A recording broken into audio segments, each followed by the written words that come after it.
Muy buenos días. Tengo el agrado y el honor de presentar a la doctora Lourdes Rodríguez Piace, una excelente infectóloga, amiga, colega, que se ha dedicado todos estos años a la infectología y el servicio a los pacientes HIV y con múltiples infecciones. Arrancamos las celebraciones por la Semana de la Medicina, con una brillante conferencia que tuvimos el año pasado la suerte de escuchar y que esperamos con ansias las actualizaciones que Lourdes nos pueda traer el día de hoy. La recibimos con un fuerte aplauso. Bueno, primero, nada, gracias por la invitación.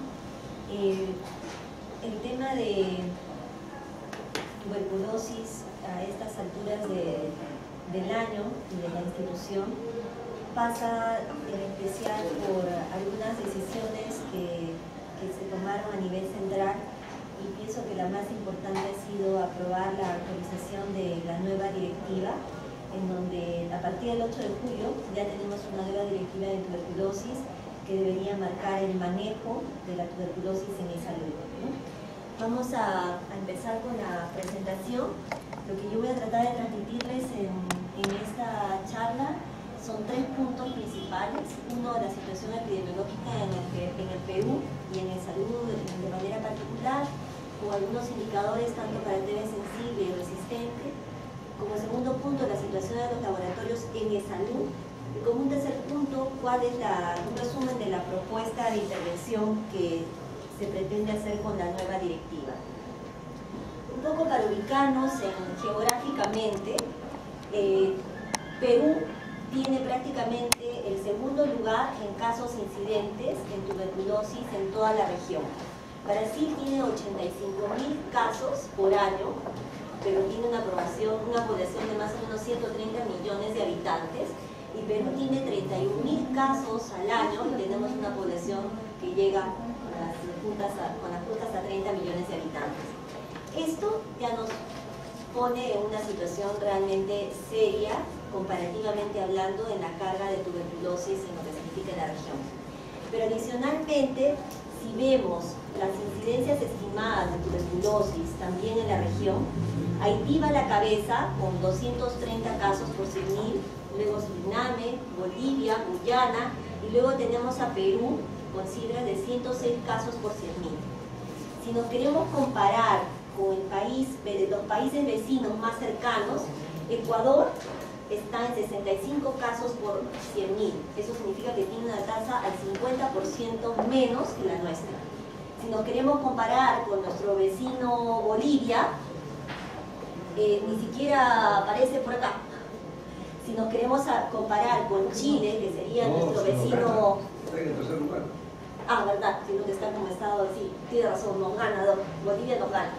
Pero si nos queremos comparar con Chile, que de alguna forma es nuestro competidor histórico en muchas cosas, Chile realmente tiene tasas que son comparadas con Estados Unidos o con Europa, ¿no? Entonces eso es una preocupación geográficamente hablando como país. Pero hay otro aspecto interesante, que es el tema de la tuberculosis multidrogo resistente en los pacientes nuevos, ¿no?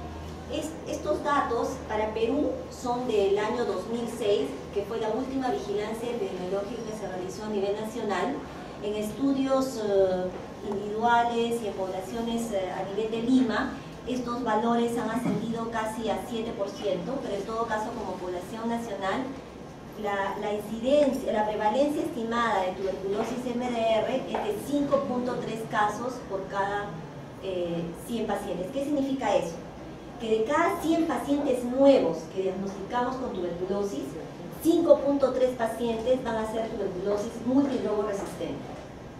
Y si estamos hablando de pacientes que ya tuvieron tuberculosis anteriormente, el 23% de esos pacientes van a ser multidrogo resistentes. Pero ahora, si comparamos estas tasas con Ecuador, con Guatemala, con República Dominicana, con Bolivia, aquí es donde Bolivia sí está menos. Miren, Bolivia tiene una tasa de MDR de 1.2%, 5 o 6 veces menos que la nuestra. Si comparamos, por ejemplo, Argentina, y nuevamente si comparamos con Ecuador, incluso todos nuestros vecinos en MDR están mejor que nosotros. Entonces, esta situación nos pone en una condición realmente que preocupa todas las intervenciones que se puedan hacer al respecto. Veamos ahora qué es lo que ha pasado con la tuberculosis como país en los últimos 20 años, ¿no? Para 1990 teníamos una tasa realmente alta, 200 casos por cada 100.000 habitantes, y esto comenzó a descender, fue dramático en la década de los 90, pero de manera contradictoria es que a partir del 2000, que en teoría económicamente vamos mejor, es que comenzamos a tener una meseta de las tasas, prácticamente no se mueve. Esto realmente es hasta una condición vergonzosa como país, que estando mejor económicamente, las tasas no hayan seguido descendiendo. Pero adicionalmente, se postula que para que realmente tengamos un control adecuado de la tuberculosis, esperaríamos tener un descenso del 6%, del 6 por 100.000 cada año, que no lo estamos consiguiendo, ¿no? Pero ahora veamos las curvas de MDR, que es el azul, de XDR, que es la roja, y la tasa de morbilidad de tuberculosis en general. Entonces vemos, por ejemplo, que la tasa de tuberculosis en general descendió hasta el 2000 y prácticamente ha sido una meseta porque el descenso es realmente muy lento. Pero si vemos qué cosa es lo que está pasando con la tasa de tuberculosis multidrogo resistente, estos más bien no es tasa, sino son número de casos completos. Para el 2012, a nivel nacional se tenían 1.216 casos diagnosticados, y lo que es tuberculosis extremadamente resistente, para fines de 2012 teníamos como país 84 casos registrados. Entonces, si vemos, la tasa de tuberculosis en general bajó y se quedó, pero tenemos que MDR y XDR son las nuevas epidemias que nos van a afectar como país, ¿no? Cuando vemos cómo fue la detección de sintomáticos respiratorios, y esto son tasas nacionales, han habido ondulaciones que probablemente obedecen al tipo de intervención, al tipo de presupuesto y a la cantidad de recurso humano con el que se ha contado realmente para la captación de los sintomáticos respiratorios. Sin embargo, las tasas nacionales no llegan ni siquiera al 50% de lo recomendado por OMS para que tengamos una adecuada captación de sintomáticos respiratorios. ¿Qué significa esto? OMS y en general se postula que para que nosotros podamos tener un control adecuado de la tuberculosis tendríamos que captar al 5% de los sintomáticos respiratorios. Como país no estamos llegando ni al 1.7% de la captación. Entonces significa que estamos realmente lejos de alcanzar el tema todavía del control. Pero veamos ahora geográficamente dentro de nuestro país cómo se está portando la tuberculosis multidrogo resistente y la tuberculosis XDR. Las zonas rojas, que serían las más oscuras por la luz, son las zonas que tienen tasas más altas de multidrogo resistencia, y las zonas más claras son las que tienen tasas más bajas, ¿no? Y vemos que Lima y Callao son las zonas que tienen las tasas más altas de tuberculosis. Ahora movámonos hacia los números de lo que sucede a nivel de nuestra institución. A nivel de nuestra institución, no porque no somos otro país, pero los números se van a mover de una forma diferenciada porque nuestra población está algo diferenciada de la población nacional, ¿no? Es gente que tiene un trabajo regular, también hay un tema de acceso, puede ser que muchas de las personas no acudan directamente de salud, sino vayan directamente más bien al Ministerio de Salud. Y vemos, por ejemplo, que lo que tenemos en azul son la tuberculosis en todas las formas, que si la comparamos con la curva que vimos a nivel nacional, más o menos se comportó de la misma forma. Durante los 90 bajó y después posteriormente en todo el 2000 se ha mantenido en un promedio, ¿no?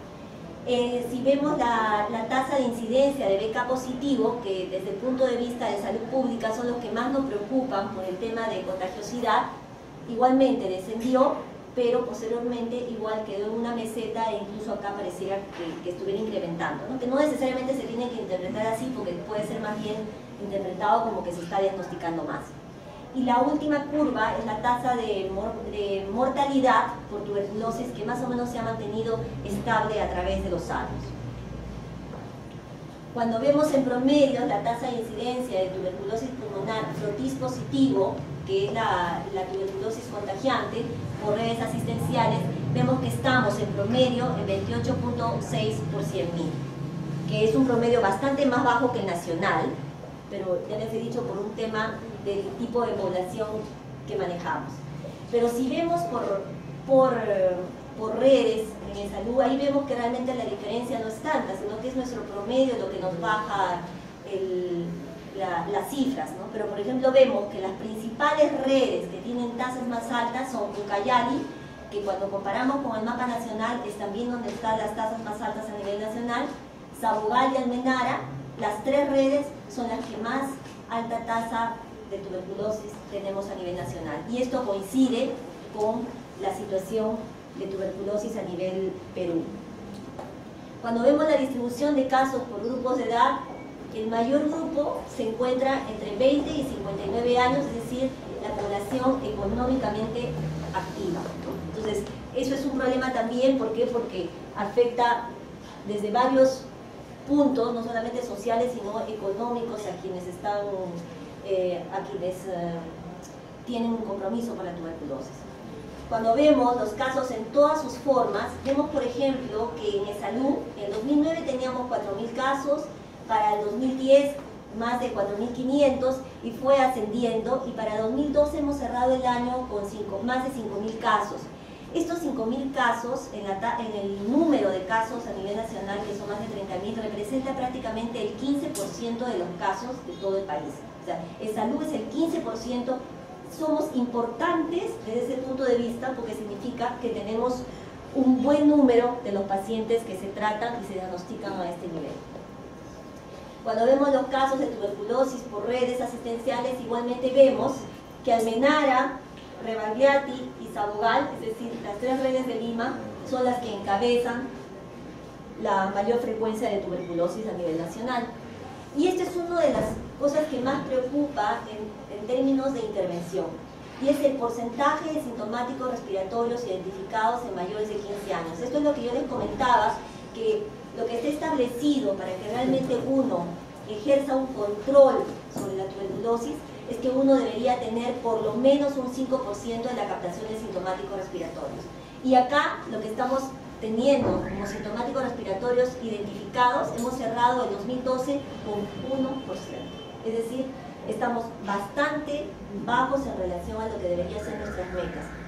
¿Y esto por qué está tan bajo? Porque no tenemos recurso humano suficiente para captar. Otro de los análisis que se han visto es, trabajamos en una situación en la que en el nivel más inferior de la atención en salud se pide producción, como si los médicos tuviéramos que sacar algún tipo de producto, en donde tenemos que atender 5 pacientes por hora. 5 pacientes por hora. Si el paciente es un viejito en el que tarda 5 minutos en sentarse y 5 minutos en ponerse de pie, con seguridad ya los 12 minutos que se supone tendría que utilizar para la atención de ese paciente, pues la justa le escribió la receta, si le alcanzó, y menos va a poder ese médico captar un sintomático respiratorio. Entonces hay un tema realmente de calidad de atención en este aspecto. No hay suficiente recurso humano para que hagan una búsqueda activa de los sintomáticos respiratorios. Entonces las intervenciones obviamente tienen que estar a este nivel para que este porcentaje suba y realmente podamos mejorar la parte de diagnóstico, ¿no? Otro problema grande, y en donde vemos también cómo nuestras intervenciones están todavía deficitarias, es el número de vaciloscopías de diagnóstico por sintomático respiratorio. Es decir, para que un sintomático respiratorio yo lo categorice como un sintomático respiratorio examinado, tiene que tener por lo menos 2 vaciloscopías. Entonces, si no ha tenido 2 vaciloscopías, debo asumir que ese paciente no ha sido examinado completamente, por lo menos para tener mínimamente el diagnóstico. Y miren en qué promedio estamos, no llegamos ni siquiera a 2, 1.2, 1.3, es decir, logramos un examen inadecuado del paciente para hacer el diagnóstico. Pero veamos también qué cosa es lo que ha pasado con las vaciloscopías y los cultivos de diagnóstico en el salud desde 1997 hasta el 2012. Lo que está en amarillo son los cultivos y lo que está en azulito son las vaciloscopías diagnósticas. Como ustedes ven, más o menos a fines de los 90 teníamos un buen número de vaciloscopías, y para 2005, 2008, las vaciloscopías comienzan a caer. Y esto coincide mucho con la falta de inversión en lo que ha sido salud en la parte laboratorial. E igualmente cae profundamente el número de cultivos que se hacen a nivel institucional y sobre todo se nota la mayor caída a nivel de 2008. Y más bien esto sí puede coincidir con algo que comienza a suceder a nivel del Ministerio de Salud, que para el 2008 comienzan a ampliarse los laboratorios en el Ministerio de Salud de cultivos rápidos. Entonces, cuando se dan cuenta que realmente el diagnóstico tiene que ser temprano, si no es adecuada la intervención, probablemente, es simplemente una suposición, porque no tengo cómo demostrarlo, probablemente el que los pacientes empiecen a acudir más al ministerio es que esto cae, adicionalmente de falta de tener nosotros laboratorios adecuados, ¿no? Veamos un poco sobre los trabajadores de salud con tuberculosis que se atendieron en salud. No significa que sean trabajadores de salud, significa que son trabajadores asistenciales, pueden ser de MINSA o de Fuerzas Armadas o de cualquier institución de salud que se han atendido en salud. Entonces los porcentajes se han movido, los números de casos, estos son números absolutos, 2008 80, 2009 90, 93, para el 2011 110 y para el 2012 128 casos de personal de salud que se han atendido por tuberculosis en salud. Pero en cambio acá sí son, este N66 durante el 2012 sí fueron casos de pacientes, trabajadores de la institución que fueron diagnosticados con tuberculosis. El mayor número fueron 16 casos para médicos, para enfermeras.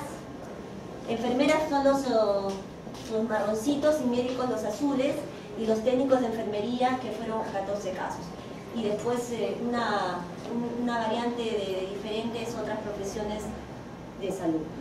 Estos son los casos con los que cerramos. En la red, en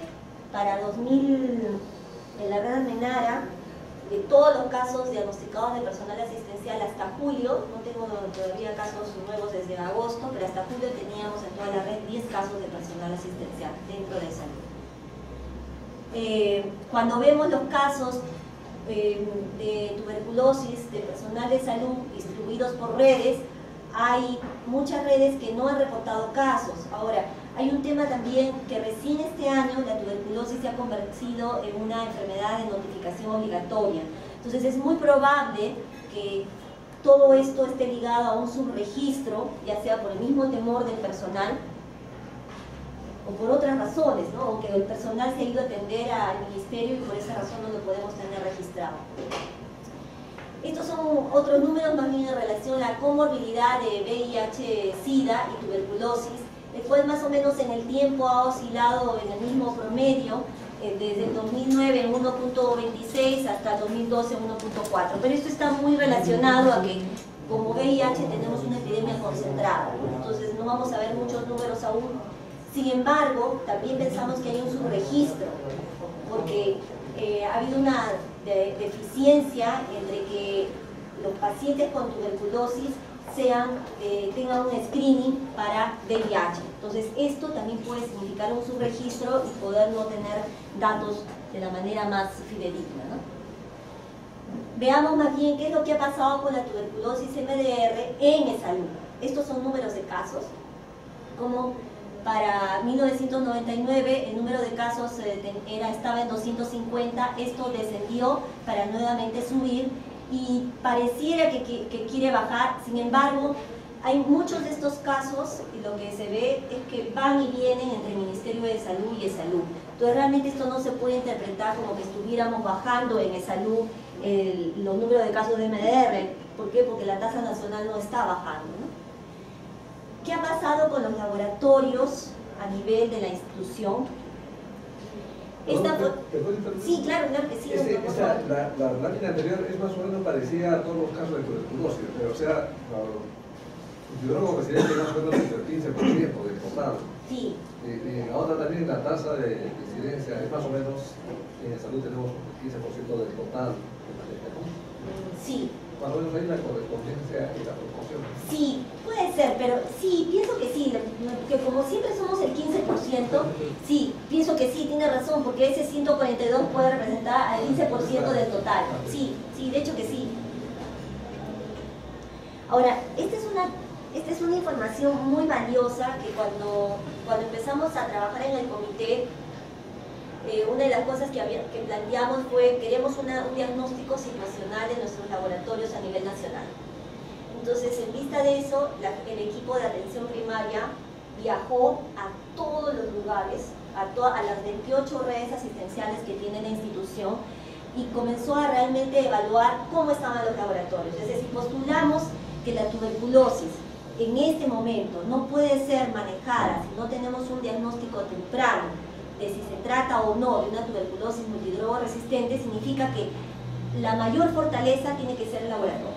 Entonces, en ese sentido, el diagnóstico que hicimos realmente fue muy preocupante, ¿no? Vemos acá, primero, las redes asistenciales que fueron todas, 147 CAPs de nivel 1, 8 tenían laboratorios, 139 no tienen laboratorios, y de acá solo 6 realizaban BK y 2 no realizan BK. Entonces, desde el saque, en 147 CAPs, que son el primer lugar donde llegan los pacientes, somos incapaces de hacer diagnóstico de tuberculosis con una vaciloscopía. Ya ni siquiera estamos hablando de MDR, no somos capaces de hacer diagnóstico de tuberculosis.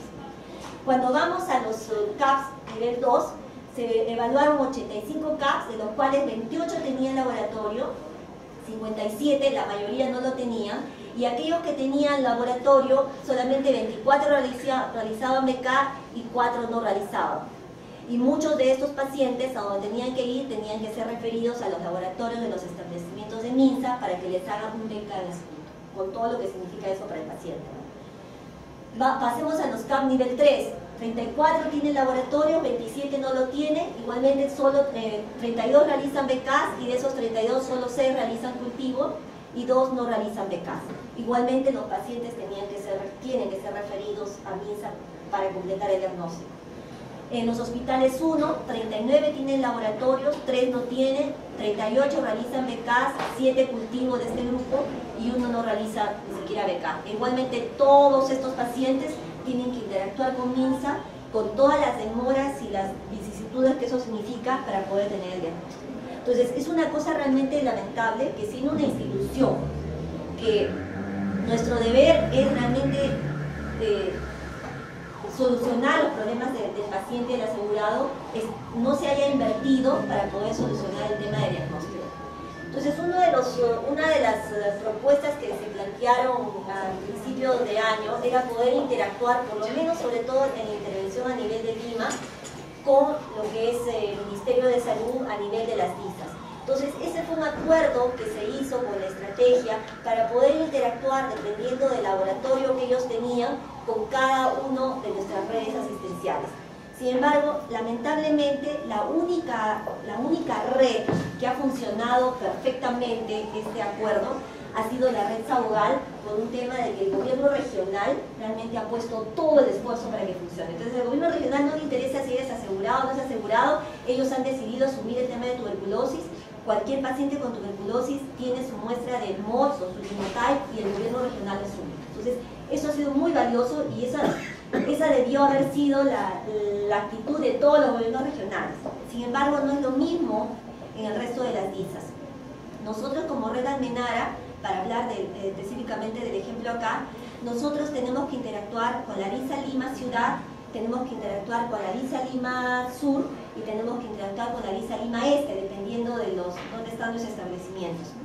La DISA Lima Este realmente es la que más nos ha acogido, pero no puede tomar a todos nuestros pacientes por la parte geográfica, ¿no? La DISA Lima Ciudad, inicialmente hasta hace un año, teníamos una buena coordinación con ellos, hasta que en la DISA Lima Ciudad hubo un cambio de la dirección y a partir de ese entonces no querían recibir muestras de asegurados. Y en el caso de la DISA Lima Sur, la coordinación está ahí a medias, pero bueno, con intención de alcanzar realmente el apoyo de ellos, ¿no? Entonces, ¿pero qué? Pero eso es un apoyo de coordinación, cuando nosotros, siendo una institución independiente, deberíamos ser capaces de de resolver nuestros problemas y no estar pidiendo ni mendigando favores a otras instituciones, ¿no? Entonces esa ha sido realmente una debilidad muy grande, no de esta gestión, sino todas las gestiones pasadas que no han hecho una inversión adecuada en laboratorios, ¿no? Ahora, bueno, eso es un poco a grandes rasgos, tratando de transmitirles la situación de la tuberculosis en lo que es país y en lo que es la institución. Lo que voy a transmitirles ahora es en relación a la propuesta que está plasmada en la nueva Directiva Nacional, un resumen, porque la directiva tiene como 118 páginas. La nueva directiva se aprobó el 8 de julio, que fue un esfuerzo realmente de más de un año y medio, de bueno, actualizar las directivas, pero sobre todo tratando también de interactuar y de tener un trabajo coordinado con la estrategia nacional, ya que no podemos tener tratamientos demasiado diferentes de lo que significa para MINSA, porque estamos en un mismo país. No podemos tener definiciones diferentes porque vamos a dar nosotros la información al ministerio, y probablemente uno de los retos más grandes que significó sacar esta nueva directiva fueron cambios en lo que significa conceptos de tratamiento. Por más de 20 años, y más ligado a un tema probablemente económico en los años 90, el Perú fue uno de los pocos países que inició el tratamiento para tuberculosis con 6 meses de tratamiento, 2 meses de 4 drogas diarias y 4 meses con 2 días a la semana. Entonces, este tratamiento, si bien fue empoderado por el tema de tener el DOTS, incluso el programa en ese entonces recibió un premio, lamentablemente ha tenido muchos problemas, y muy probablemente una de las teorías de que nuestra tuberculosis multidrogoresistente esté en ascenso sea justamente porque nuestro tratamiento es solamente 2 veces a la semana y no 3 veces a la semana o diario, como sería lo ideal. Entonces esto que parece tan simple, que cualquiera diría no debería ser problema pasar de 2 veces de la semana a un día más a la semana, eso representó una guerra entre grupos de trabajo, una guerra entre los que habían salido de trabajar en la estrategia y entre los que estaban en la estrategia. Realmente fue difícil conseguir el consenso, e incluso a las finales pues dijimos, Salud quiere que esto sea diario, que es el ideal, ¿no? Entonces, el sacar esta actualización de la directiva pasó por estos temas, ¿no? Que a las finales, cuando uno los analizaba, no eran realmente temas académicos, resultaban ser temas de agenda personal. ¿Por qué? Porque pasaba por un tema de que la persona que había salido de la estrategia era el que quería que sea 2 veces por semana, y las personas que habían entrado a la estrategia decía, bueno, pues hay que modernizarnos. El resto de la región, incluido Bolivia, porque ahora Bolivia tiene diario, o sea, incluso Bolivia ha optado por la mejor opción, pero el resto de los países de la región tiene 3 veces por semana o tiene diario, y nosotros seguíamos con un esquema inferior, ¿no? Entonces, ni África tenía esa situación. Entonces, todo esto ha significado realmente una guerra, un crecimiento, como yo lo veo de manera particular también, porque pienso que todas estas cosas, estos problemas ayudan a enriquecerse, ¿no? Pero bueno, yendo más allá, quiero mostrarles la propuesta de esta directiva.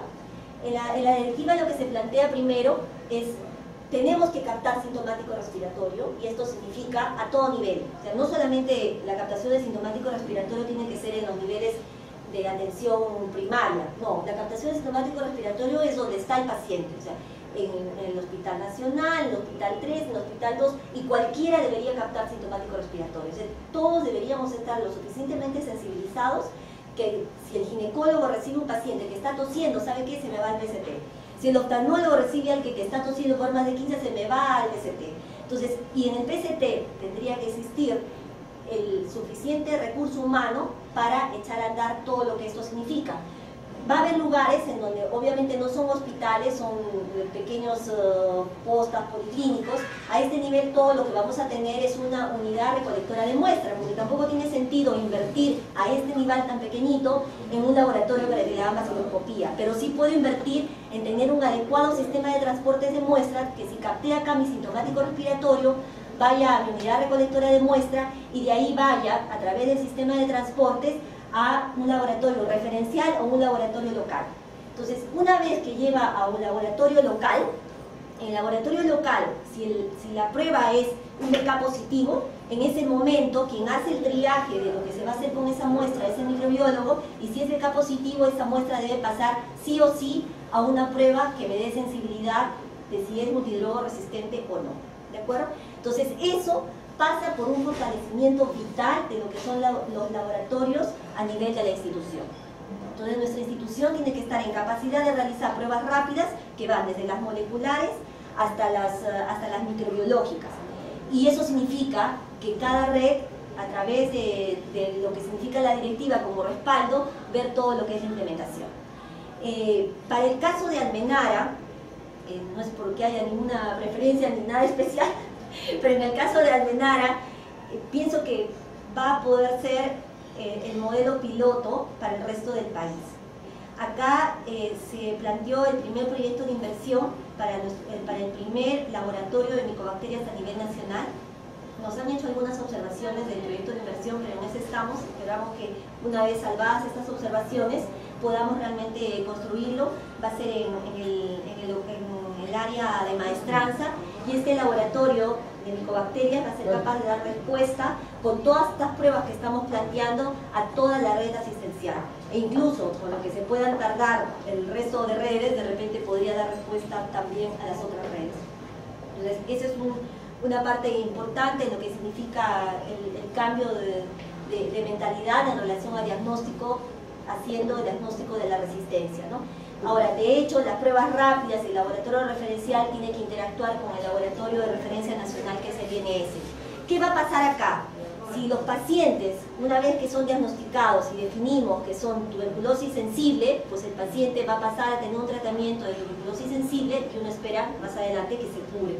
Pero si el paciente es diagnosticado con una tuberculosis resistente, la tuberculosis resistente debe además tener el apoyo de lo que también ha sido una innovación, que es el DOT Plus o el DOT comunitario o DOT laboral. Una de las cosas que se está planteando en la directiva es evitar que el paciente vaya a los centros asistenciales. Si tuviéramos el suficiente recurso humano para que el personal de enfermería, el personal técnico asistencial vaya y entregue la medicación y verifique la entrega y la toma de la medicación en las casas, reduciríamos tremendamente los problemas incluso de infecciones nosocomiales. ¿Por qué? Porque el paciente no estaría dando vueltas dentro de los hospitales. Entonces, esa es otra parte de la propuesta, de las innovaciones de la propuesta, pero pasa por el tema de contratación de recursos humanos. Entonces, pasando si continuáramos la anterior diapositiva, vemos, por ejemplo, que el paciente, si es un paciente con tuberculosis MDR, si necesita hospitalización, si necesita intervención especial, necesitamos tener infraestructura adecuada dentro de los hospitales para que esos pacientes hospitalizados no sean un riesgo para otros pacientes o para el personal de salud.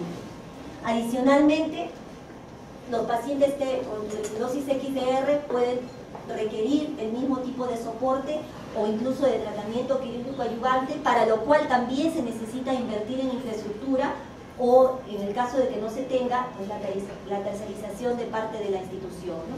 Y va a haber pacientes que no se van a curar. Con la aparición de la tuberculosis XDR va a haber pacientes que simplemente van a estar desahuciados desde el punto de vista médico, y esos pacientes tienen que tener un manejo institucionalizado para no ser un problema de salud pública, tanto para la comunidad como para su familia, ¿no? Entonces, a las finales de la intervención vamos a tener pacientes curados sin secuelas, que ojalá sea la mayoría, pacientes curados con secuelas y pacientes no curados en los que queremos limitar la transmisión familiar y en la comunidad.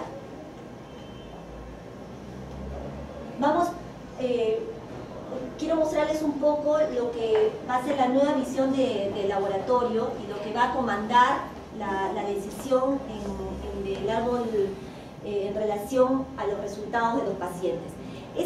Este flujograma, menos mal, no lo tenemos que manejar los clínicos para que no haya ningún tipo de confusión, pero sí es importante que sepamos qué cosa es lo que va a pasar con nuestras muestras, ¿no?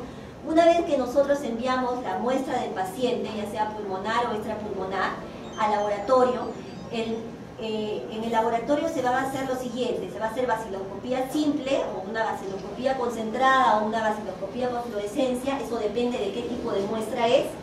Luego de eso, si la vaciloscopía es positiva, esa vaciloscopía positiva debe pasar sí o sí a una prueba rápida.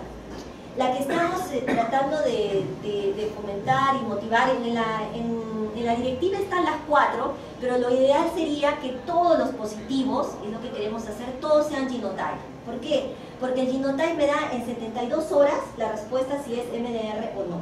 Entonces es lo que quisiéramos para todos nuestros pacientes BK positivos.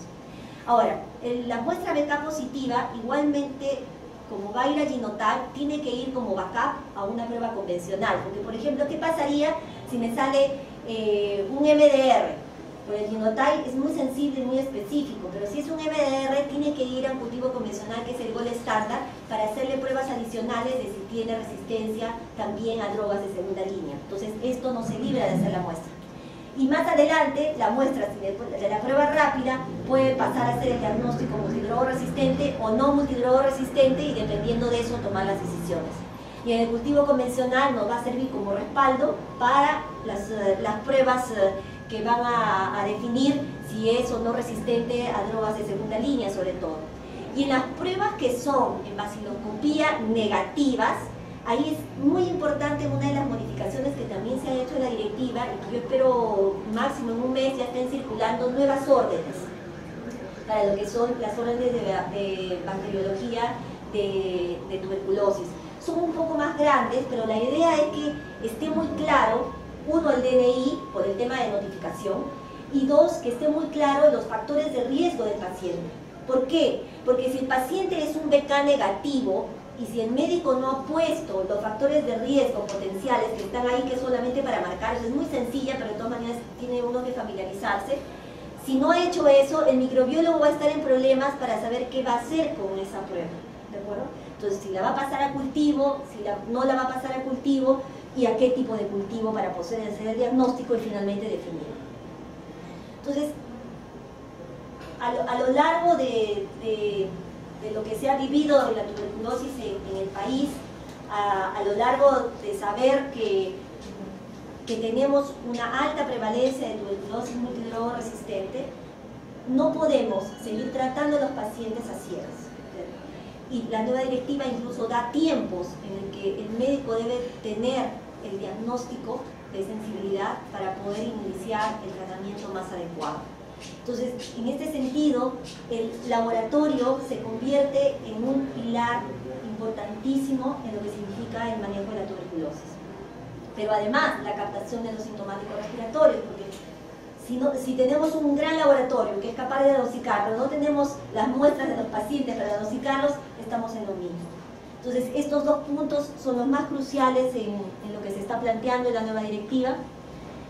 Y bueno, probablemente la lección más grande de la historia es que nadie aprendió las lecciones de la historia. Entonces, ojalá que esto no nos pase y que realmente podamos hacer algo de acá para adelante con el tema de tuberculosis, ¿no? Y eso es todo, estoy para preguntas.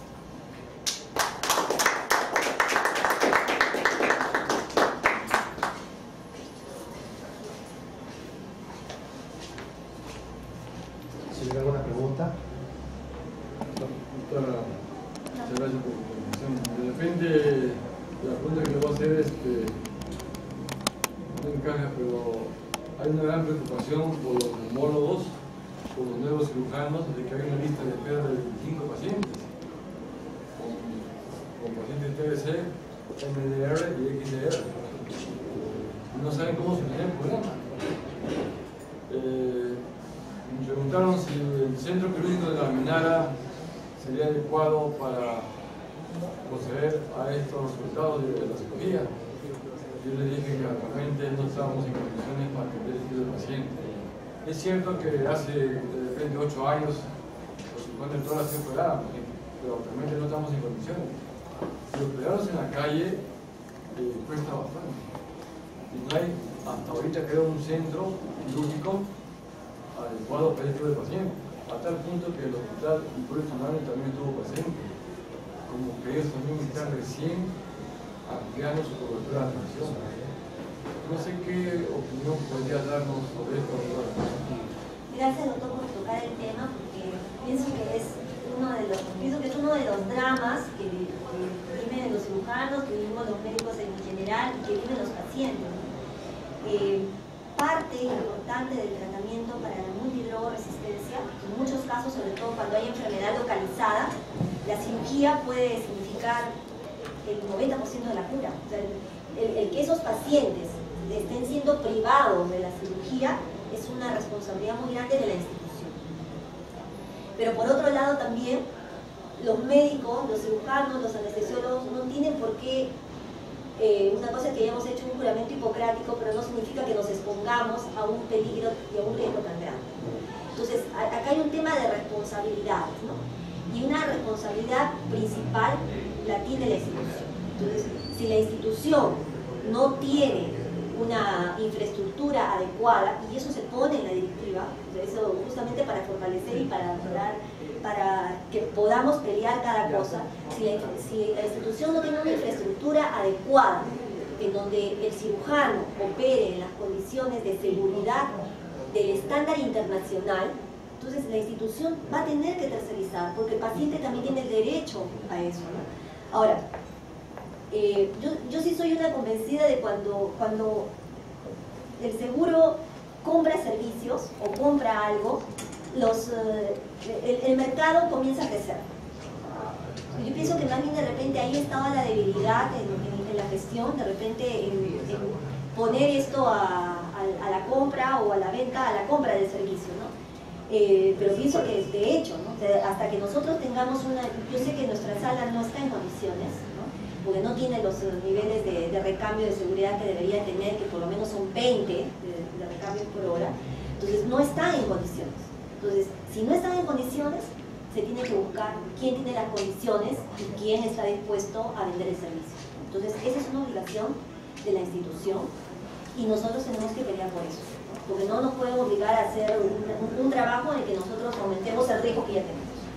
Entonces, y eso más bien, con la nueva directiva, más bien, doctor, eso sí les puede servir para pelearlos, porque está muy claro ahí el manejo de la parte quirúrgica de los MDR, cuáles son las condiciones, y también se dice que la institución tiene que garantizar eso.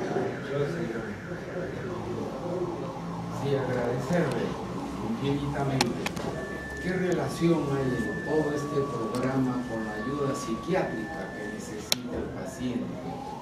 Históricamente la psicoterapia de grupo se inició con Mauricio Poró el año 1910 haciendo psicoterapia de grupo con pacientes tuberculosos, y ellos necesitan, porque su situación existencial es gravísima, hay sentimiento de culpa, rechazo social, la familia los segrega. Entonces tenemos un departamento de psiquiatría en el Almenara.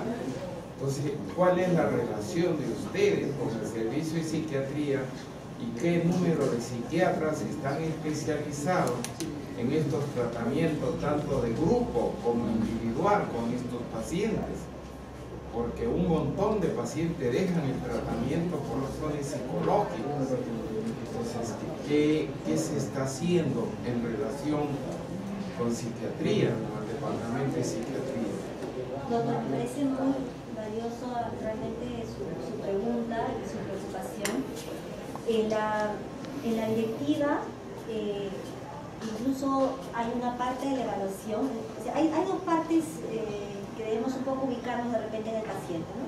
El paciente que tiene una tuberculosis sensible, si es diagnosticado, el tratamiento no va a pasar de 6 meses, ¿no? Entonces es un paciente que más difícilmente va a tener complicaciones de tipo social si es que todo va como debe ir. O sea, ahí lo que más debe importar es todo el soporte social, clínico, todo lo que se pueda hacer para que ese paciente se cure en esos 6 meses, que ese debería ser nuestro objetivo. El problema grande viene con los pacientes multidrogoresistentes los pacientes que tienen extremadamente resistencia.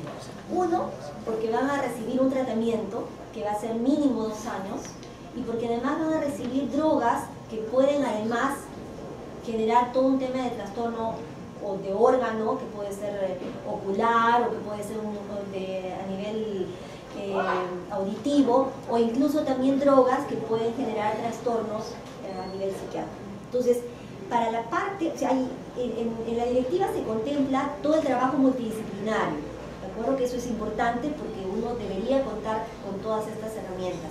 Pero en especial para el paciente con multidrogoresistencia hay una evaluación que sí o sí, según la directiva, se tiene que hacer. Y ahí está la evaluación psiquiátrica, está la evaluación del otorrino, está la evaluación oftalmológica, y hay una, para saber con qué empezamos, porque como los eventos adversos de estas drogas pueden generar daños a este nivel, eso es importante. Entonces, sí se ha contemplado, de repente no tan intensamente como hubiéramos querido, lo que uno tiene que pelear cada recurso humano, y una de las cosas que más se ha querido pelear es el recurso humano del personal de enfermería, porque son las que van a llevar el tratamiento, pero en la directiva está el tema del soporte psiquiátrico, el soporte social, el soporte nutricional, todo el soporte de la parte multidisciplinaria que nos ayude a lograr un paciente que tenga mejores probabilidades de cura. Entonces sí, es valiosísimo. Y uno lo nota más sobre todo en los pacientes que tienen comorbilidades o tienen coinfecciones como con VIH, ¿no?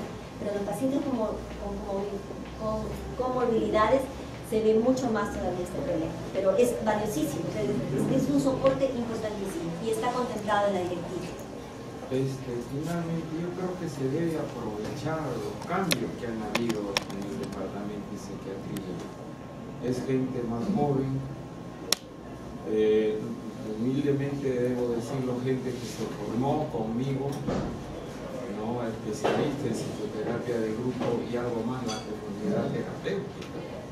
Es importantísimo que no se hace acá en psiquiatría, en el hospital, ¿no? Entonces la necesidad de estos tratamientos donde se inmiscuye a la familia y hasta la comunidad de la cuadra donde viven, que es importantísimo. Muchas gracias. Gracias, doctor. En la parte, yo les mencionaba, una de las modificaciones que para mí es muy valiosa es el tipo de DOS que se está planteando. Antes el único DOS que se tenía era el que el paciente venía al hospital por su medicina. Una de las cosas que se está planteando acá es que tiene que haber un acuerdo entre el paciente, su entorno familiar y el personal, el equipo multidisciplinario del programa, para ver cuál va a ser la mejor forma de asegurar el cumplimiento de la droga. Entonces, para muchos puede ser que sea mejor que el personal vaya a su casa a entregarle la medicación, ¿no? Y ahí juega la asistencia social, ahí juega el psicólogo, todo justamente para asegurar esa adherencia. Entonces, pienso que este cambio es importante, pero lamentablemente este cambio va a estar ligado a un tema de más presupuesto, porque son recursos humanos. Nos ha costado muchísimo, se hizo una ampliación de presupuesto en estos 6 meses, que fueron 13 millones de soles para las 3 redes.